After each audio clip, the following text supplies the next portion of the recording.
Coming back into the finals, game number 2, Mr. Sham 2. Yeah. Sham 2. Glad to have you here at our side. Oh, man. Game number 2. So excited. Under construction, just barely losing that last game. I think that last engagement was really the one that kind of nailed it into the coffin, and that was unfortunate, but that could always turn around in game 2, and if they do win this next game, could be a possible game 3 as well. Game 3 hype. Haven't seen a draft link just yet. Oh, there it is, actually. Yep. Now, as I was saying that, of course. We got you back, brother. We got you back. Teams needed a little bit of breathers, so we come back basically right on the money. And we are going to be jumping into the map drafts here momentarily. So last round, Team True Fancy took away the Malfurion. It's the first time I've got to see them actually play Malfurion here on stream, but it very narrowly, won out. Will it be, again, another kind of counter pick? Will we see a ban on Zeratul? Will we see it on the Zagara? Again, there's a lot of counter picks here, and Under Construction didn't really get the big team comps that we had seen them win previously with. I'm curious to see what map and what kind of draft we're about to see from these teams. Yeah, me too. I mean, so we're starting to see the map draft come out already. Garden of Terror, Haunted Mine, Sky Temple already off the board. We're going to be seeing Black Hearts, Cursed Hollow, Dragonshire, and Tomb going to be up for grabs for who's going to ban out what. Sky Temple going to be met with Cursed Hollow and Dragonshire and Tomb of the Spider Queen. Black Hearts Bay going to be game number 2. Wow, teams are really into the treasure today. Yeah, they like that coin flip advantage, I guess. I mean, making sure that you get all the Black Hearts coins and then just win from there. Yeah, you saw where I was going with that one. Indeed. So I got the Abathur eyes on your Sham 2 puns. PvE advantage is so easy to get, I think, in Black Hearts Bay, and I think that's really what they really want to emphasize here. And I think Under Construction is pretty good at doing something like that. As we saw from that game from Next, they just kind of were able to use that PvE advantage to be able to take out that game. And that's what I'm kind of going to be watching to see what a team The True Fancy is going to be able to do in response to that.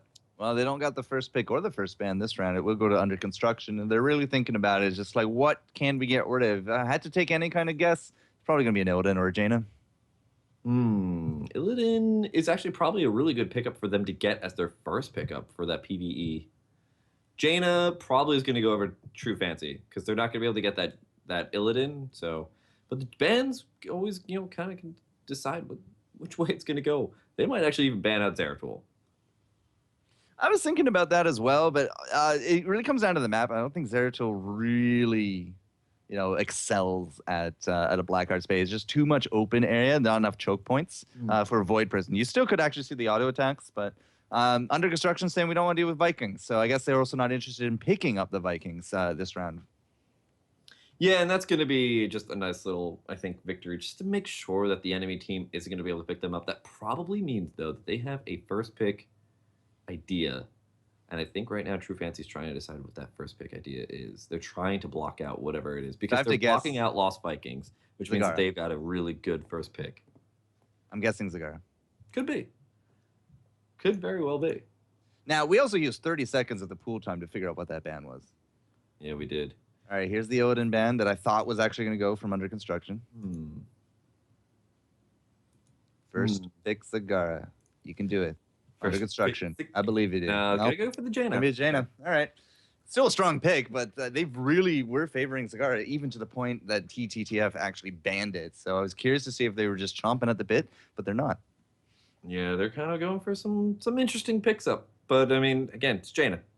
Best damage in the game right now. She just does so much, especially with that buff to being able to do that damage. The frozen damage to buildings as well, it just makes her so good at pushing and doing just about everything lately. Sylvanas Vala coming out of here from the Team True Fancy team. Still stays to the fancy ladies.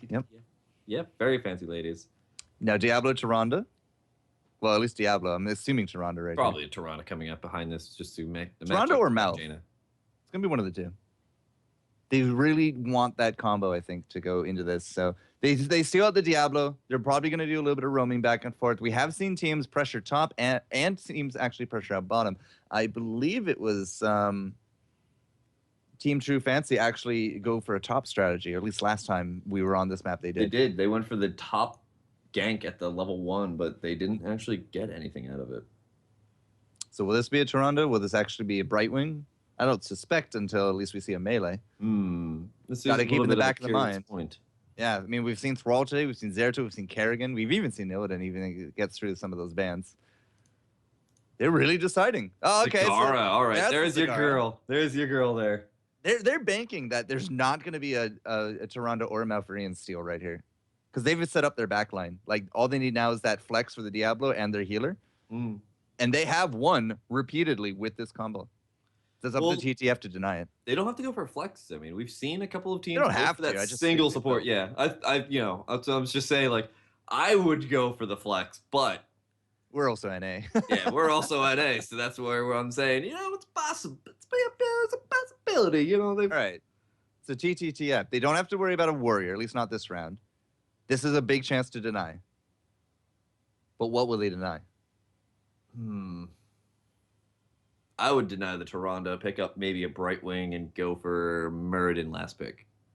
Yeah, Muradin or ETC, depending on what the last pickup here is from construction. Absolutely. I am more the favor of taking that and leaving the warrior, but they're actually going to take it here. All right. ETC. All right. Well, that's, works. It works. Still have room for a melee. It's true. This is where the healer has to come in. Will they go for another Malfurion? Yeah. They will. They like that Malfurion quite a bit. Ashalar Valaloon, or whatever the heck he says. He's going to be popping back into this game. Under construction. Now it's up to them. What are they going to pick up here for their support? They need at least one support here. Yep. Or they go completely new meta. It's almost a clear Brightwing, I think. Yeah. I would. There's no Lightning Breath. Lightning Breath really does lead me into favoring an Ancestral from Rhaegar, but I don't think we're going to see it. Actually, I don't know about a Brightwing. They don't have Lost Vikings. They don't need that passive healing on the Brightwing. They could always need the passive healing. I mean, the passive healing is nice, but it's not like the synergy that you get out of it from the Lost Vikings. That's what I'm saying. They could go for something like an Uther, Rhaegar. Lily, go with the Blinding Wind. Oh God, don't go for Lily. Blinding Wind. There's a Vala. Oh, don't go for Lily. Sylvanas. You can actually even miss out those crits from ETC.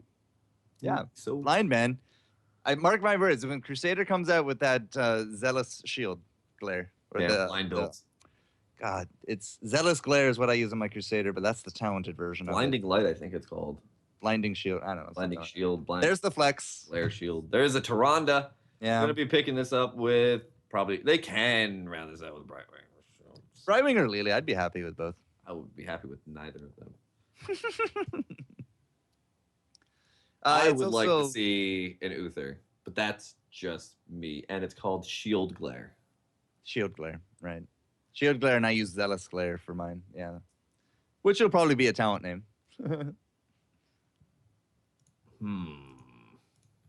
25 seconds on the clock. Oh! Sham 2 in the call. So Shield or Storm? We haven't seen a Storm all day. You can kill my hopes, but I'll just come back as a ghost. So Storm. So you would think Storm or Shield then? Shield.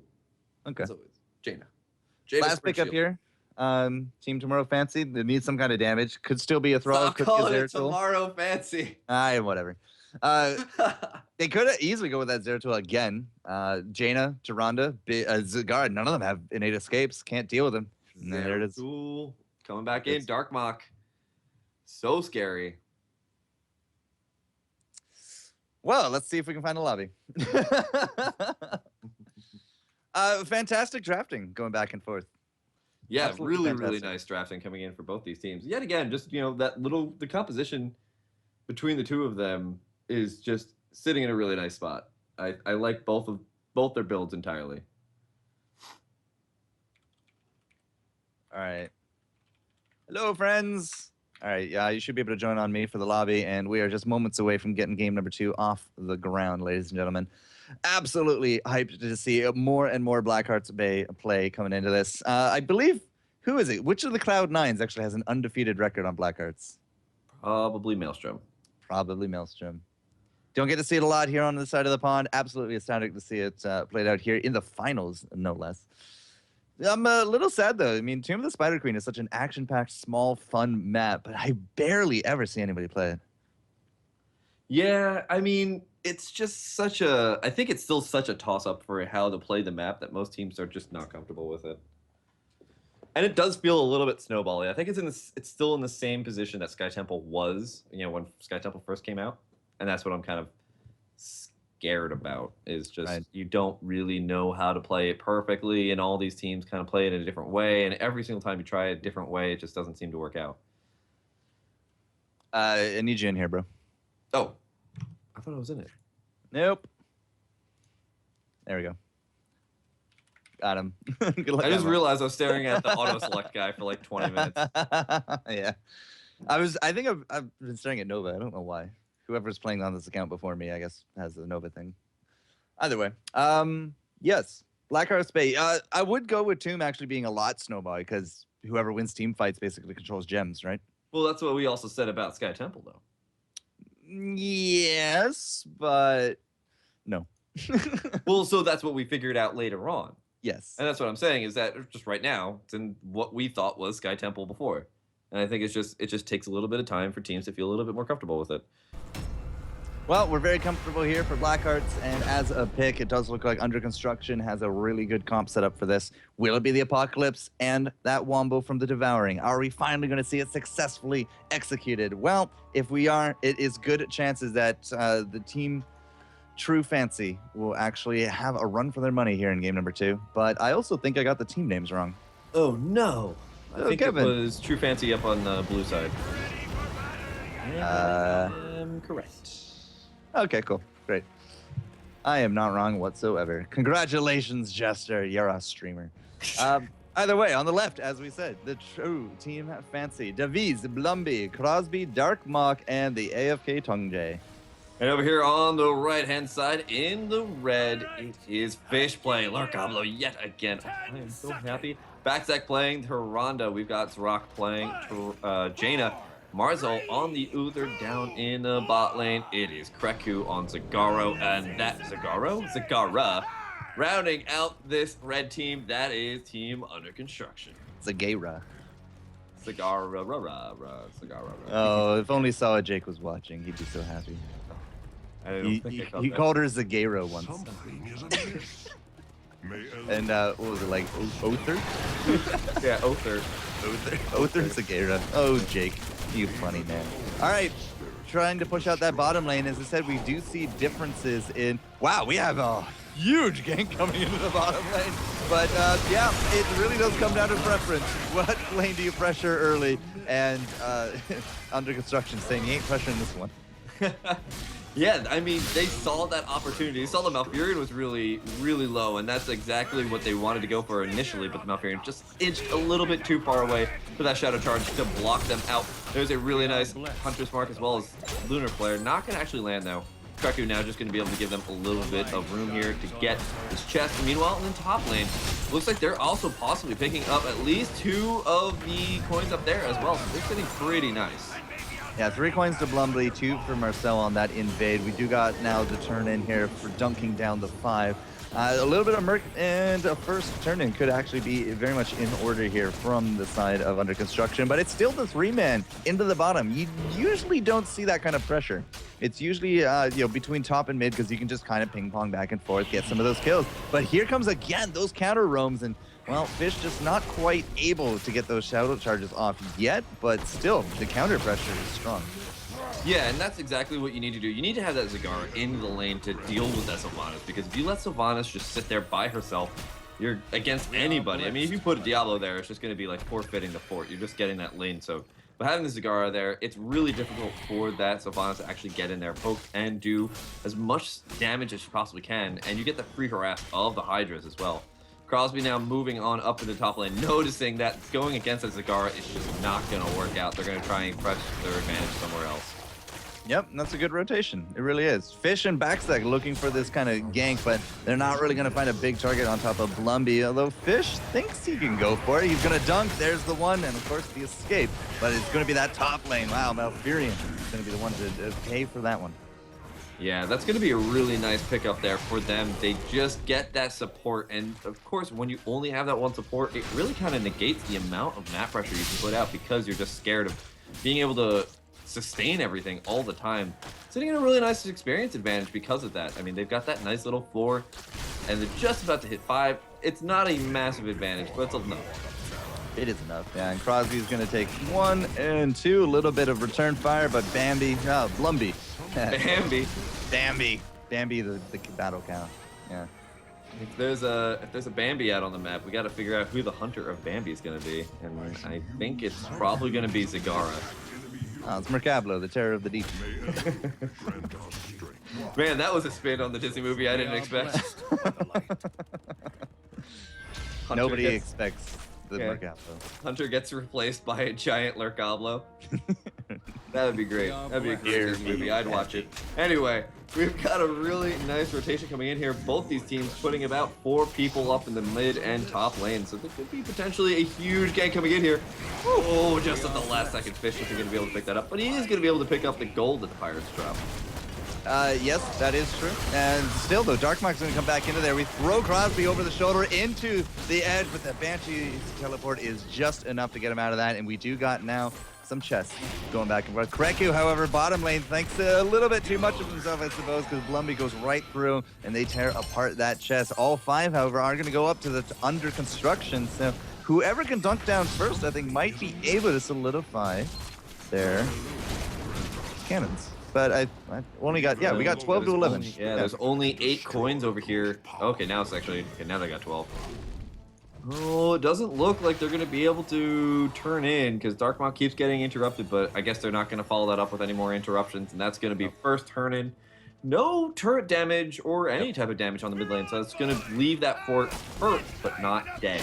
They're going for Zagara again. Kreku, power slide and the face mount. It's enough. Crosby with the damage, with the beast as well. And there goes Zagara. She is a big immobile target. And even with these creeps, which is just not living, you see no spread whatsoever down here. She is just getting repeatedly ganked and ganked and ganked. And that's a big problem in this kind of lane because she's so far removed from the rest of the team that if there's no one there to pick up that slack, you're going to see these big experiences.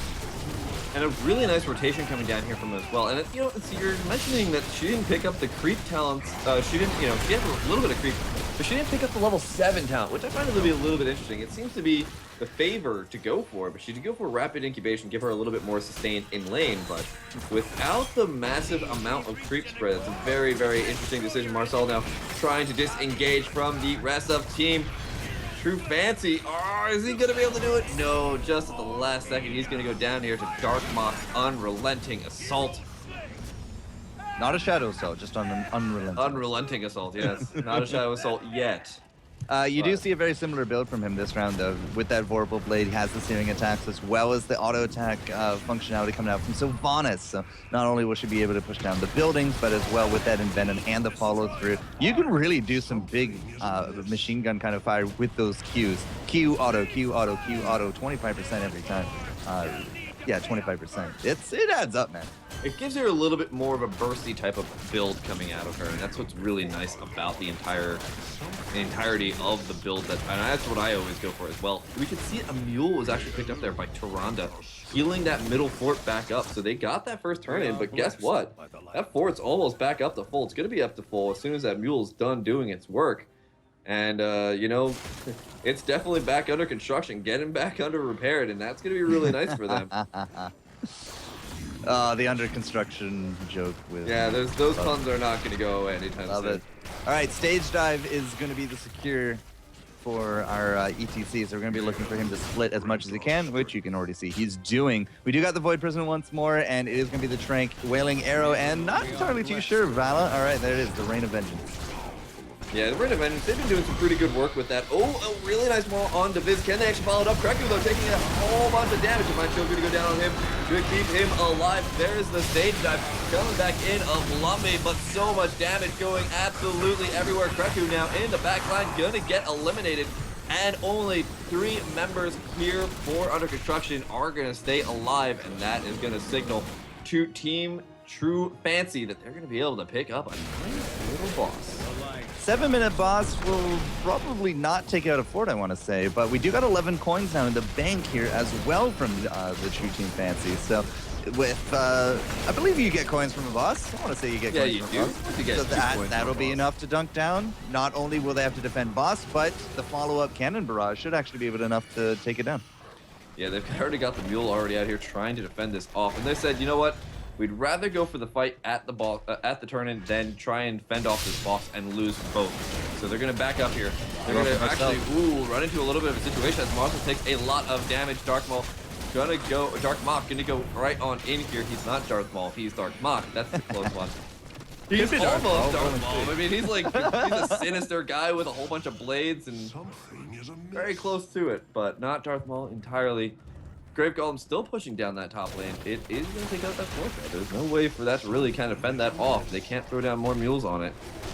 But Yeah, they're also going to lose that turn-in. Yeah, not defending up against that boss, I think, is a little bit of a whoopsie. But they do get a kill on top of Malfurion. Unfortunately, was that actually the... Wow, they were able That was to... the 3 coins. That was the 3 coins, but they didn't stop the cannons. But I lied. They totally stopped the cannons. And so they pay out for the boss. They stop out the cannons. I'm not entirely too sure that's a worthwhile trade because infrastructures, you know, don't respawn. Coins and Malfurion will. And speaking of, the chests are up, sir. Yeah, so they're going to pick up those chests. They have 12 coins, too, so they can easily turn in. It looks like that is exactly what they're going to do as they do the math that's already done for me because of Ollie's amazing interface. Yep, in the corners. Yeah, in the corners you can see the nice little coin totals, so that's really nice for us to know. But I know sometimes when I'm playing this game, I'm like, I don't know if we have enough coins, and then I have to sit there and do math, and then I realize I'm a really, really bad person for math, which, you know. Says the program. I'm actually an engineer, which is even worse. No, yeah, you didn't get any points back for that statement. I know, that's what I'm saying. It's like, I am an engineer. I should know math, but I don't. Whatever. So they're going to get the nice little turn in there. They're going to take that top fort. Probably, yeah, they're going to take that top fort. So that's going to be a nice victory for them. They need to hold off these bruisers, these siege giants. They're going to sit in a nice spot. Once more, we do see the Assassin's Blade, the Ice Block coming out here, as well as the Rockstar. Frost Shot and Evasive Fire, so a little bit of extra movement speed goes a long way, especially with Rockstar. Like, it's just a team that can chase and chase and chase. Vorpal Blades and Blinks, you're going to look at both later on as well. We don't really want to be fighting right now from under construction. They're just on the verge of 13. They'd much rather just wait it out, get that boost. They already took down the fort into the top, as you said, from the cannonball fire, so they're not getting any kind of big boost of experience here. Clear this creep wave should be enough, but is that enough for a dunk of the coins? It is. It will be once more cannons raking across under construction. Yeah, oh, and Zrock going to get caught out at the last second. A very nice advantage positionally here coming out here for Team True Fancy, and it looks like now it's going to be a very difficult situation for Under Construction to get out of here. Diablo's going to go down. He's got his souls. He's going to pop back up here, but Kreku, Martel, backstack, gonna get engaged on Blumby now coming in here. Does use stage drive, going straight on in here on Kreku. Does not have any type of escape. He's going to go down. That's 2 more coins as well. This is a huge amount of coins going on over to the enemy team. Tarkmark now is going to be able to try and disengage, and he's going to be successful in doing so. The Dark Mark becoming Shrink was the highlight of that fight for me. But as you see, Shrink Ray, we do got the From the Shadows, improved Ice Block for Jaina, Overflowing Light, and the Mutalisk, not the Hydralisk, the Mutalisk. So even with that, I mean, catching out that Jaina as early as they did huge amounts of wonders for True Team Fancy. And then we didn't have a big Wamba. I mean, the Apocalypse hit nobody, and then the Maw was a very kind of desperate Maw, and it didn't really go anywhere. And once more, 14 coins into the coffers, and that is going to be a keep area, at least taking heavy fire, if not damage, permanent damage. Yeah, it's going to take some really good damage. They do have the mules, though, so it's going to give them a little bit of buffer on this, but that's the scary point here, Jester. 16 to 13. Yeah, we've seen this a lot. True Team Fancy, once they get like that 3-level advantage, that talent here at the end, they typically push in for these fights and win. It really, I think this is going to be, possibly a death push coming up soon, very, very shortly. Grave Golem's about to be up in 30 seconds. It's going to be a huge point of contention. And guess what? Under Construction can't get level 16 in that time. No, there's no way. Boss is up in 25. I think we just talked about 4 to 6 for the coins. It's nowhere close to being another turn in. But we do got all the heroics ready to go. Unfortunately, where do you pick your battles here from construction? It's probably not the bottom lane, Sham. It's probably not the bottom lane, but they need to get some sort of bottom lane presence, because if they let up on the bottom lane, they let a couple of mercenary camps go over to the enemy team, guess what? They stage around the boss for a very, very long time. And if there's any type of, and this is beautiful, beautiful play coming out here from the team True Fancy.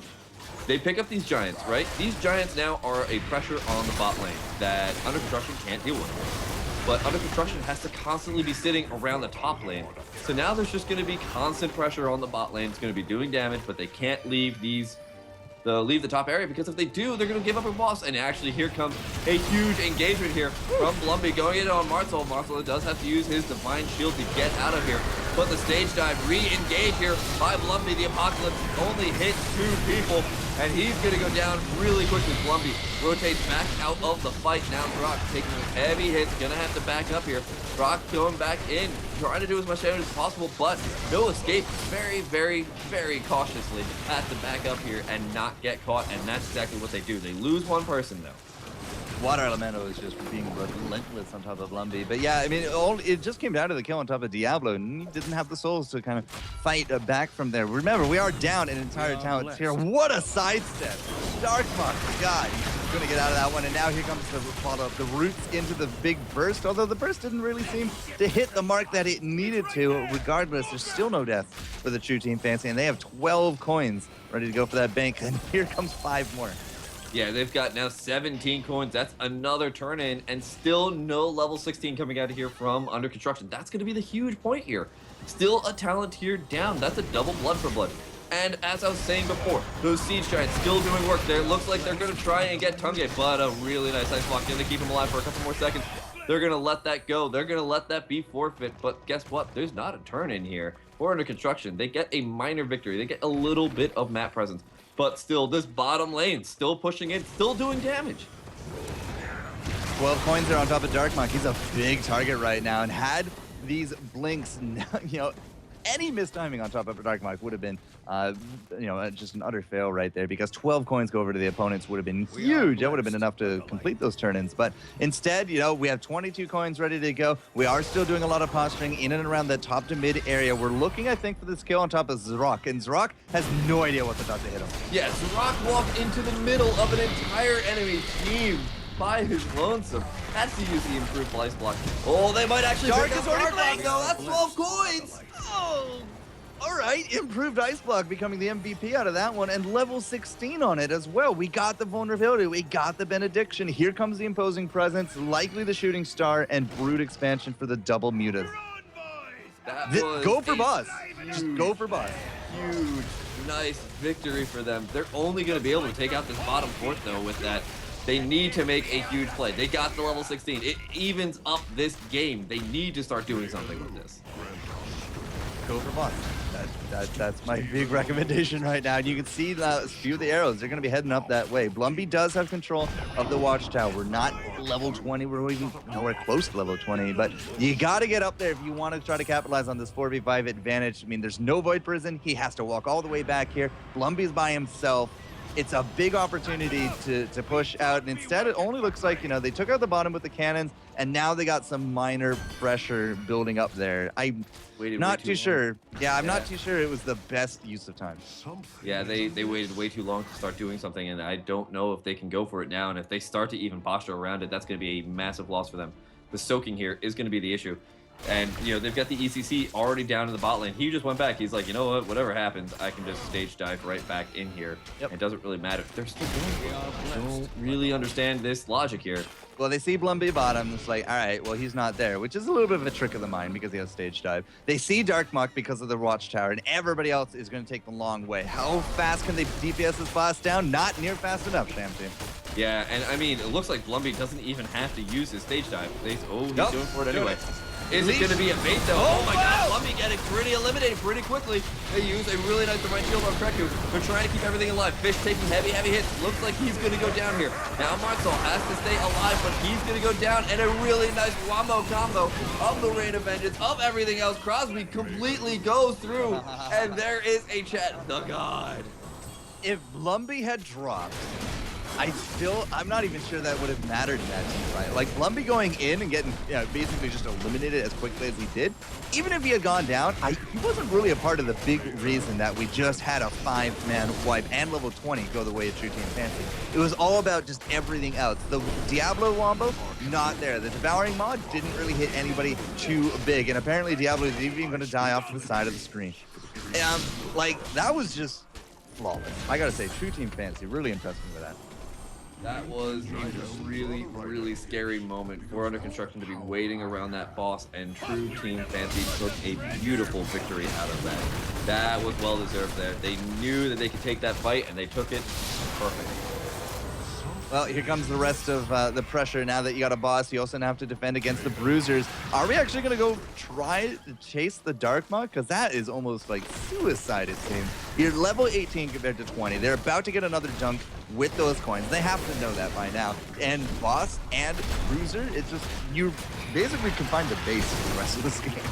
Yeah, and that's the issue with Blackheart's Bay. I mean, you get into this situation and it becomes like a PvE element. You can't really do that much. There's another set of coins going in there. They heal them, keep back up using that heal, but it's going to go down here. And that top keep stays alive for now. They don't really lose a ton at this moment, but they have to be careful because they're going to lose at least one keep. So level 20 is here. Nexus Frenzy once more for Arvala. We do got the Bolt and the Nexus Blades again here for the Zeratul Sylvanas. We got the Hardened Shield, no Blink this round, no Mosh Pit, and the Storm Shield from the Malfurion. Very kind of just expected Storm tier talents. And as I said, you're basically confined to base. I mean, not only did we lose out the mid keep, the top was under pressure, now they get denied their own Siege Giants, and this feels very risky just going for this. Yeah, but this is their win condition here. They need to stop these turn-ins from going in here.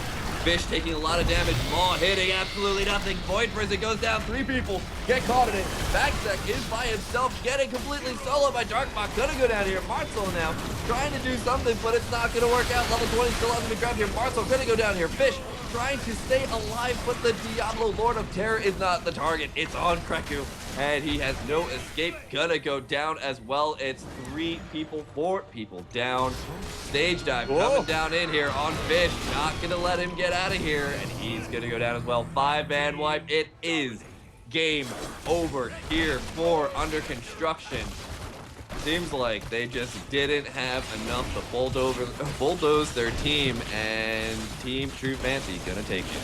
21-19 by the end of it. I mean, we saw the 3-level lead just do wonders for True Team Fancy. A little bit shaky there with that kill on top of Darkmock, but unfortunately, we just didn't get what we needed done there from Under Construction in order to build that comeback into this one, and the GG well playeds are out. It is going to be the True Team Fancy advancing to the grand finals to compete against some of Europe's best for the chance at a $5,000 prize pool at the end of the qualifying series. Congratulations, guys. You earned it. Yeah, that was some really ridiculous gameplay every single time. They were making these strong plays. I mean, even